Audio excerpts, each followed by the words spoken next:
Hello everybody, Cleaning. this is our wrap-up video for South Korea. So the last couple of days in Seoul we went to the demilitarized zone. Yes. What did you think of that, Jalou? Well, a bit underwhelming. It looks like a money-making tourist affair. So, yeah. It's got tourist trap vibes. Yeah. There are some elements of it that are interesting. So, for example, we went to see tunnel number 3.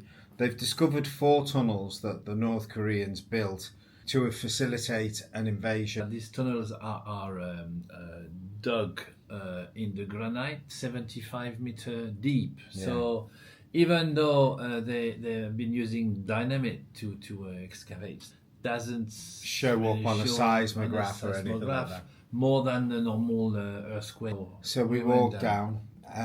Going down was tough on my knees because it was steep. The tunnel itself is a very scary, mine-like, narrow and relatively low. You know? In the end, you get to the border, really, to the what's at the border above. It was interesting to see that, but above ground, the whole thing is just a tourist trap. It was all souvenir shops and viewing galleries. The other thing that was kind of ironic was they show you films giving the history and the story of it.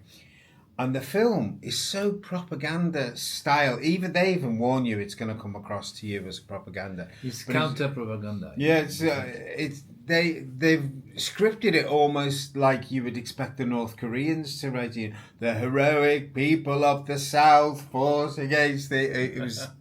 And they describe the poor North Korean people, working in very miserable conditions. We went and listened to a presentation and asked some questions from a North Korea defector, and that was kind of interesting. A guard in a security compound or something, wasn't she? And anyway, she defected through China. She went to China. Now, one of the things that was interesting that she said, she was asked at one point by someone, you know, do people in North Korea believe what the leaders are telling them? And she said, we really did. The first one, Kim Il-jong, was regarded as a hero, and they really respected him. They felt like he was, life was reasonably good under him, and he was for the people. But his son and his grandson are just useless. People just want to get out. So that was kind of interesting. Anyway, we came back from that. We then went to the Secret Garden, which was part of the palace grounds that we've shown you in an earlier video. Restored to their previous splendor. A lot of this is around the South Korean identity, and also there's a lot of anti-Japanese sentiment, so anything that the Japanese destroyed they want to restore. Anything the Japanese built they knock down. Anyway, so that Secret Garden is a large part of the West Palace. It's not a garden. it's like a large. It's more palaces. It's not landscaped to meditate with a few ponds that's with some kind of significance. One of the ponds is. Shaped like the Korean Peninsula. Look, it's nice. It's nice, isn't it? It was nice, and the guide was nice, but it wasn't really significantly different from the gardens we'd seen elsewhere. So the overall story of Korea. What did you think of Seoul? What did you think of Korea? Well, Seoul is amazing, but it's a bit too polluted to me. For me, there was always the haze due to fog or smog or all the dystopian. I really loved it, and I'll tell you why. I think the Japanese, I love Japan though, so don't get me wrong about that, but there's a formality to Japan that creates a barrier between you and them, because we discussed about that. We talked about that before. It's whereas the vibe in South Korea is very relaxed.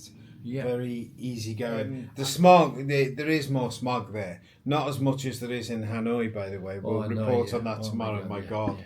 You can't even see the buildings within a few hundred meters. Anyway, So let's talk about the food. The food inside Korea is really, really good. My tip about the food is don't go to the expensive places, because actually the quality doesn't match the price compared to the quality. If you just go to any old mom or pop place, have a look and see. Nearly all of them are run by, a single proprietor or a husband and wife team or something like that. And the food in them places is really, really good and very, very cheap. And I would say that you can get just as good a meal there as you could get anywhere, and there's really no need to spend money to go to high. We in the end we didn't bother, did we, going to the high end places, because it just wasn't worth it. So that's it. Korea, I think I've probably enjoyed it the most of the places that we've been. Maybe not Gilles. Yeah, no, I loved it as well. It was nice, and I would give a 8.5. There you go. I would give a 9.5, but I think these scores are a bit bonkers. I think at the end we'll probably instead do a rank order of all the different places we went, because we're going to places that we really wanted to see, and they're all good. They're all good. Yeah. Anyway, we left this morning. We went into the lounge at Korea Air's Prestige Lounge. It was chaos, wasn't it? Yeah.